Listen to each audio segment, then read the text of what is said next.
가르침 하나. 모든 것은 마음이 만든다. 일체유심조. 부처님께서는 이런 말씀을 남기셨지요. 우리는 우리가 생각하는 대로 존재한다.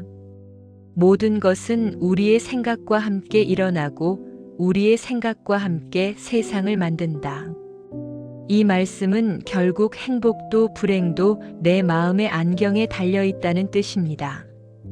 우리가 흔히 말하는 일체유심조라는 말 들어보셨지요? 모든 것은 오로지 마음이 지어낸다는 뜻입니다. 그런데 이게 말처럼 쉽지가 않습니다. 무릎이 쑤시면 짜증이 나고 통장 잔고가 줄어들면 불안한 게 우리네 마음이지요. 하지만 부처님께서는 그 통증과 불안조차 내 마음이 그린 그림이라고 말씀하십니다. 한번 깊이 생각해 보십시오. 똑같은 비가 내려도 어떤 이는 아이고 또 빨래 안 마르겠네 하며 혀를 차지만 어떤 이는 가뭄에 단비가 내려주니 참 고맙다며 미소 짓습니다. 비라는 상황은 똑같은데 그 비를 천국으로 만드는 마음이 있고 지옥으로 만드는 마음이 있습니다. 이것이 바로 마음의 힘입니다. 젊었을 때는 세상을 내 마음대로 바꾸고 싶어서 아등바등 살았습니다. 하지만 60세가 넘으면 이제 세상을 바꾸려 하기보다 내 마음을 살피는 지혜가 필요합니다. 우리가 겪는 고통의 파랄은 사실 실제 일어난 사건보다 그 사건을 해석하는 내 마음에서 비롯됩니다. 자식이 연락이 뜸하면 나를 무시하나 싶어 서운해지기도 하지만 오죽 바쁘면 그럴까 건강하게 잘 지내니 다행이다라고 마음을 돌려먹으면 그 즉시 서운함은 사라집니다. 오늘 아침 일어났을 때 내 몸이 조금 무겁더라도 숨을 쉴 수 있고 세상을 볼 수 있음에 진심으로 감사한다면 그 순간 세상은 이미 천국이 됩니다. 내 마음속에 부정의 씨앗 대신 긍정의 꽃을 심어보세요. 행복은 밖에서 구걸하여 얻는 것이 아니라 내 안에서 내가 정성껏 피워내는 것입니다. 당신의 마음이 오늘 하루를 극락으로 만들 것입니다. 거울을 보며 웃어보세요. 그 미소가 바로 당신이 오늘 지은 가장 아름다운 마음의 집입니다. 가르침 2. 과거에 머물지 말고 미래를 걱정하지 마라. 부처님께서는 제자들에게 늘 이렇게 말씀하셨습니다. 과거는 이미 지나갔고 미래는 아직 오지 않았다. 오직 현재만이 우리가 살 수 있는 유일한 순간이다. 우리 어르신들 가끔 그때 그랬더라면 하고 후회하시거나 혹은 나중에 몸이 아프면 어쩌나 하며 아직 오지 않은 미래를 미리 걱정하시지요? 과거는 이미 부도난 수표와 같고 미래는 아직 발행되지 않은 약속어음과 같습니다. 오직 현재만이 우리가 마음대로 쓸 수 있는 현금입니다. 과거의 후회는 나를 갉아먹고 미래의 불안은 내 기운을 뺏어갈 뿐입니다. 이미 흘러간 강물을 붙잡으려 손을 뻗는 것만큼 어리석은 일은 없습니다. 강물은 단 한순간도 멈추지 않고 흐르며 우리는 결코 같은 강물에 2번 발을 담글 수 없습니다. 인생도 이와 같습니다. 어제의 영광도 어제의 상처도 이미 흘러갔습니다. 노년의 지혜는 지금을 온전히 누리는 데서 나옵니다. 오늘 점심에 먹는 따뜻한 밥 한 끼의 온기, 창가에 비치는 따스한 햇볕의 감촉, 손주들의 짧은 안부 전화 한 통에 담긴 목소리. 이것이 진짜 내 인생이고 내가 가진 전부입니다. 지금 이 순간에 온전히 집중하는 것이야말로 노년을 가장 아름답게 사는 비결입니다. 많은 분이 내일의 안락을 위해 오늘의 기쁨을 저축하려 합니다. 하지만 행복은 저축할 수 있는 것이 아닙니다. 어제 일은 어제로 두고 내일 일은 내일의 나에게 맡기세요. 나중에 행복해지면이라는 말은 세상에 존재하지 않습니다. 지금 행복하지 않은 사람은 억만금을 쥐어줘도 나중에 행복할 수 없습니다. 당신이 숨 쉬고 있는 지금 이 순간만이 당신의 권력이고 당신의 재산입니다. 지금 바로 여기서 행복해지는 연습을 시작해 보십시오. 차 한 잔을 마셔도 그 향기를 온전히 느끼는 것, 그것이 부처님이 말씀하신 깨달음의 시작입니다. 가르침 셋. 화를 다스리는 것이 진정한 승리다. 화를 붙잡고 있는 것은 다른 사람에게 던지려고 뜨거운 숯을 손에 쥐고 있는 것과 같다. 결국 화상을 입는 것은 나 자신이다. 부처님의 이 말씀은 가슴 깊이 새겨야 할 경고입니다. 살다 보면 자식에게 서운하고 배우자에게 화가 나고 세상이 불공평해 보일 때가 있지요. 젊었을 때는 그 화를 정이라고 생각하며 밖으로 내뿜기도 했습니다. 하지만 그 화를 가슴에 품고 있으면 결국 내 마음의 평안이 깨지고 몸에 병이 생깁니다. 화는 상대방을 벌주는 수단이 아니라 나를 태우는 무서운 불꽃일 뿐입니다. 특히 나이가 들면 주변의 무관심이나 소외감이 화로 변할 때가 많습니다. 내가 어떻게 키웠는데, 내가 어떻게 살아왔는데 하는 보상 심리가 채워지지 않을 때 불길이 치솟습니다. 하지만 그 화를 밖으로 터뜨리면 주변 사람들이 하나둘 떠나가고 안으로 삭히면 내 오장육부가 타들어갑니다. 부처님께서는 화를 참는 것이 아니라 관찰하라고 하셨습니다. 내 마음속에서 화가 일어날 때, 지금 내 마음속에 화라는 놈이 잠시 손님으로 찾아왔구나 하고 한 발자국 물러나서 바라보십시오. 화를 내는 것은 남의 잘못을 가지고 나 자신을 고문하는 일입니다.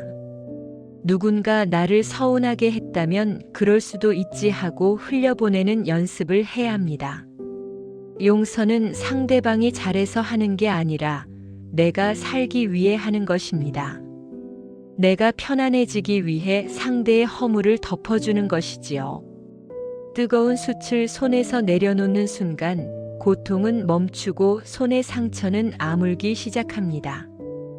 60세 이후의 얼굴은 그 사람이 살아온 세월의 성적표라고 합니다.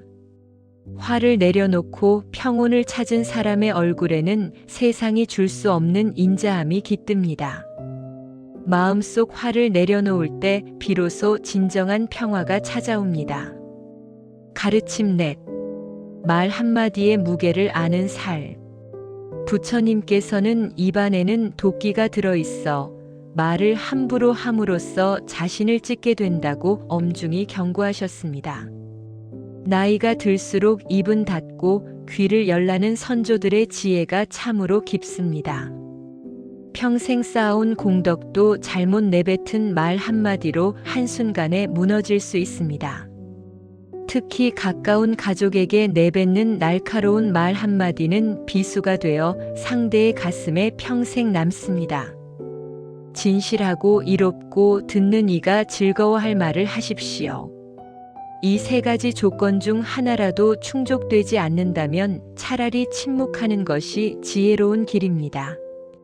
어르신들, 이제는 가르치려 하고 훈계하려 하기보다 묵묵히 들어주는 어른이 되어 보시는 건 어떨까요? 자식들이나 후배들의 이야기가 답답할 수도 있습니다. 하지만 비난하기보다 칭찬해주고 지적하기보다 애썼다는 따뜻한 한마디를 건넬 때 당신은 진정한 어른으로 존경받게 됩니다. 부드러운 말 한마디가 천냥 빚을 갚는다는 속담은 진리입니다. 자애로운 말씨는 주변 사람들을 당신 곁으로 모이게 하고 내 노후를 풍요롭고 따뜻하게 만듭니다. 꽃향기는 바람을 타고 전해지지만 사람의 품격이 담긴 향기는 그가 내뱉는 선한 말을 통해 만리까지 퍼져나갑니다. 침묵은 때로 100마디 웅변보다 강한 힘을 가집니다. 누군가 실수했을 때 못 본 척 묵묵히 지켜봐 주는 것, 상대의 아픔을 그저 곁에서 들어주는 것, 그것이 진짜 어른의 품격입니다. 말은 부메랑과 같아서 내가 던진 따뜻한 말은 반드시 나에게 따뜻한 위로가 되어 돌아옵니다. 당신의 입에서 나가는 말이 꽃향기가 되어 세상을 물들일 때 당신 주변에는 늘 당신을 그리워하는 사람들이 구름처럼 모여들 것입니다. 가르침 5. 집착을 내려놓을 때 자유가 온다. 고통의 근원은 집착이다. 부처님이 깨달으신 진리 중의 진리입니다. 우리는 평생 무언가를 쥐기 위해 살아왔습니다. 더 큰 집, 더 높은 지위, 더 많은 재산, 그리고 내 자식의 성공까지 내 업적인 양 꽉 쥐고 살았습니다. 하지만 60세가 넘는다는 것은 이제 손에 쥔 것들을 하나둘 놓아주어야 하는 비움의 계절에 들어섰음을 의미합니다. 모든 것은 인연에 따라 오고 가는 법입니다. 내 손 안에 꼭 쥐고 있던 것들을 조금씩 놓아줄 줄 알아야 비로소 양손이 자유로워집니다. 가장 버리기 힘든 집착은 사실 물건이 아니라 내 생각과 내 고집입니다. 내 자식은 이렇게 살아야 하고 세상은 내 방식대로 돌아가야 한다는 그 고집이 나를 지옥으로 밀어넣습니다. 하지만 어르신, 흐르는 강물을 손으로 꽉 쥔다고 해서 그 물이 내 손 안에 머뭅니까? 오히려 손가락 사이로 다 빠져나가고 손바닥엔 통증만 남을 뿐입니다. 자식의 인생은 자식의 몫이고 세상은 세상의 순리대로 흘러갑니다. 내가 가진 것을 조금씩 나누고 내 생각만 옳다는 아집을 내려놓을 때 비로소 마음에 빈 공간이 생깁니다. 그 빈 공간이야말로 진짜 평온과 우주의 지혜가 채워질 수 있는 유일한 자리입니다. 가벼운 배가 풍랑 속에서도 멀리 가듯 마음을 가볍게 비우고 여생을 항해해 보십시오. 욕심을 부려 짐을 많이 실은 배는 작은 파도에도 가라앉기 마련입니다. 비워야만 노년의 진정한 평온과 기쁨이 그 자리에 채워질 수 있습니다. 내려놓는 것은 패배가 아니라 진정한 자유를 향한 가장 용기 있는 선택입니다. 가르침 6. 자애로운 마음으로 자신을 먼저 사랑하라. 부처님께서는 온 우주를 다 찾아보아도 당신 자신보다 더 사랑받을 만한 존재는 없다고 말씀하셨습니다. 평생을 자식 뒷바라지하고 부모님 봉양하고 남편과 아내를 위해 희생하며 살아오신 우리 어르신들, 당신의 이름은 잊힌 채 누구의 어머니, 누구의 아버지로만 불리며 살아오지는 않으셨나요? 이제는 여러분 자신을 가장 먼저 아껴주어야 할 때입니다. 남의 눈치를 보느라 혹은 체면 때문에 정작 내 마음이 곪고 몸이 비명을 지르는 줄은 모르고 사시진 않았나요? 이제는 그러지 마십시오.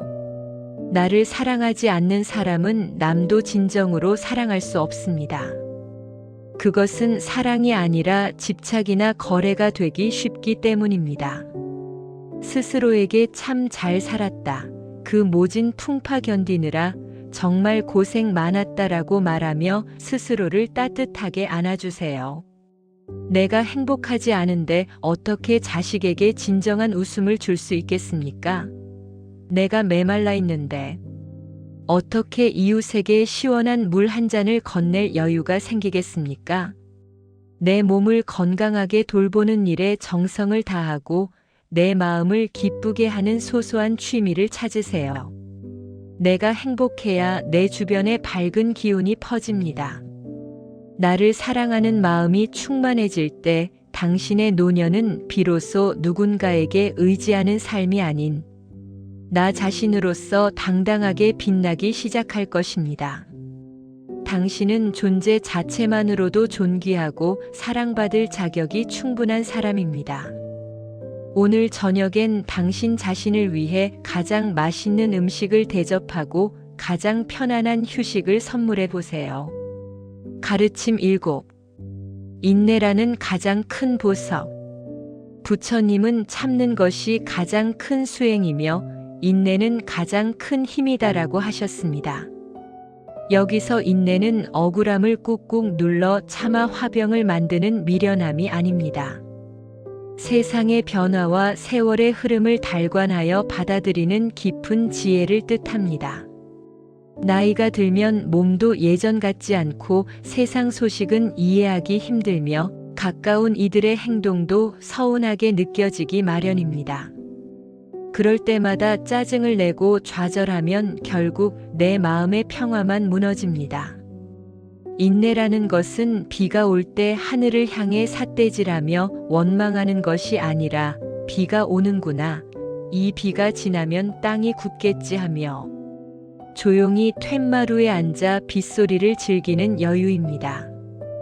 비가 오면 비를 맞고 바람이 불면 몸을 낮추는 들판의 풀꽃처럼 말입니다. 살면서 겪는 육체의 노화, 문득 찾아오는 외로움, 사회적 소외감 같은 것들도 인생이라는 사계절 중 겨울의 일부로 받아들여 보십시오. 모진 풍파를 견딘 바위가 더 단단해지고 아름다운 무늬를 갖게 되듯 인내를 통해 정련된 당신의 인품은 그 어떤 보석보다 찬란하게 빛날 것입니다. 조금 서운한 일이 있어도 그럴 수도 있지, 저 사람도 사정이 있겠지 하고 허허 웃어넘길 수 있는 그 넓은 가슴, 그것이 바로 세상에서 가장 귀한 보석인 지혜로운 인내입니다. 인내는 쓰지만 그 결과는 평온이라는 단 열매로 돌아옵니다. 그 인내가 당신의 품격을 완성하고 당신을 성인에 가깝게 만들어줄 것입니다. 가르침 8. 베풀문 나에게 돌아오는 선물이다. 부처님의 말씀 중에 이런 비유가 있습니다. 한 자루의 촛불로 수천 개의 초에 불을 붙여도 그 촛불의 수명은 짧아지지 않는다. 행복은 나눌수록 커진다. 부처님의 이 말씀은 나눔의 신비로운 진리를 말해줍니다. 많은 이가 가진 것이 많아야 나눌 수 있다고 생각하지만 사실 나눔은 마음의 여유에서 나옵니다. 부드러운 눈빛으로 세상을 보고 밝은 미소로 인사를 건네고 길을 잃은 이에게 건네는 따뜻한 말 한마디도 부처님이 말씀하신 위대한 보시입니다. 노년의 가장 무서운 적은 경제적 빈곤보다 내가 더 이상 사회에 쓸모없는 존재가 된 것 같다는 소외감입니다. 그런데 이 마음의 병을 고치는 가장 확실한 처방이 바로 베풀기입니다. 내가 누군가에게 작은 도움이라도 줄 수 있다는 사실을 확인하는 순간 내 삶의 에너지는 다시 솟구치기 때문입니다. 내가 건넨 작은 사랑은 우주를 한 바퀴 돌아 결국 나를 행복하게 만드는 축복의 에너지로 반드시 돌아옵니다. 작은 것이라도 주변과 나누며 사십시오. 베푸는 사람의 얼굴에는 늘 생기가 돌고 그 주변에는 따뜻하고 선한 기운이 감돕니다. 인색한 마음으로 낡은 것들을 움켜쥐고 있으면 손안의 것은 결국 썩어버리지만 손을 활짝 펴서 나누면 새로운 복이 그 빈손에 가득 담깁니다.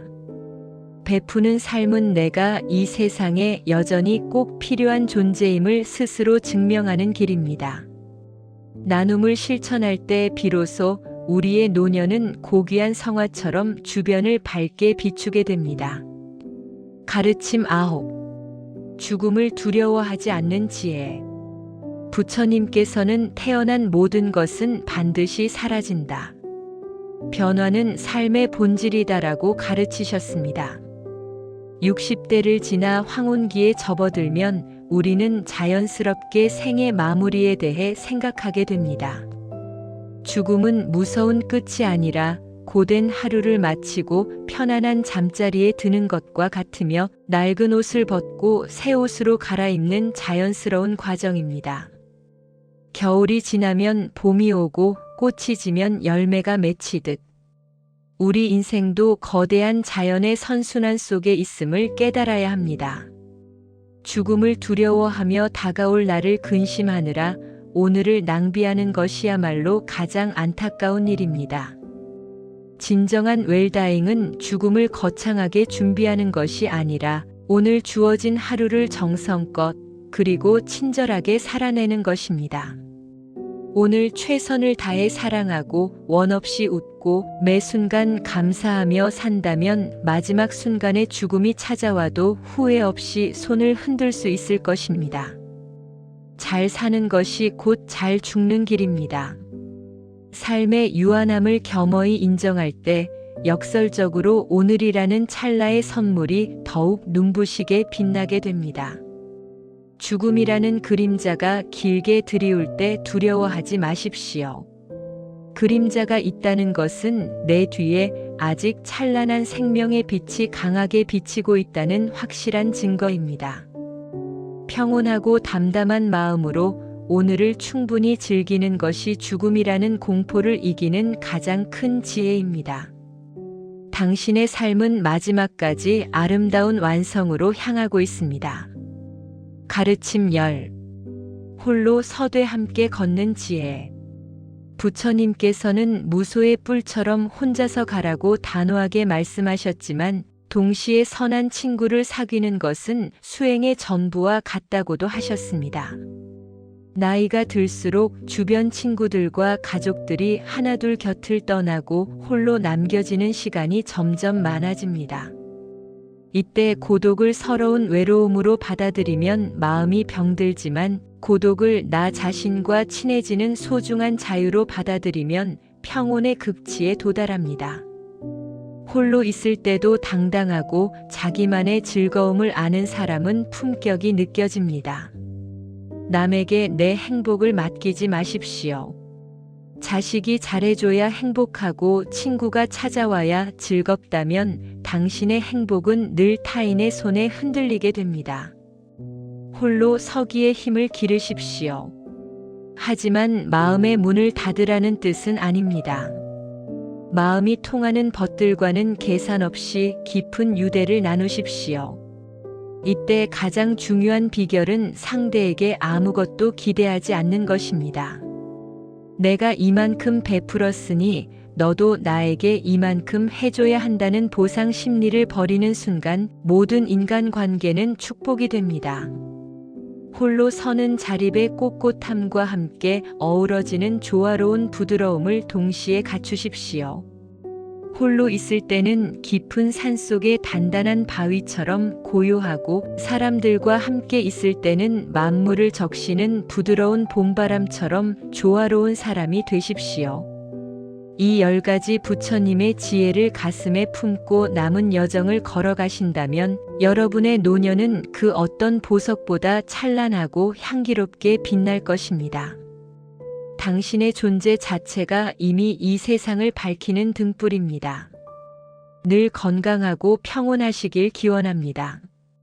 지금까지 부처님이 전하는 삶의 지혜 10가지라는 주제로 여러분께 이야기를 들려드렸습니다. 이야기를 들려드린 제 이름은 작은 그늘입니다. 긴 이야기 들어주셔서 진심으로 감사드립니다. 저는 다음 영상에서 더 좋은 이야기로 여러분을 찾아뵙겠습니다. 감사합니다.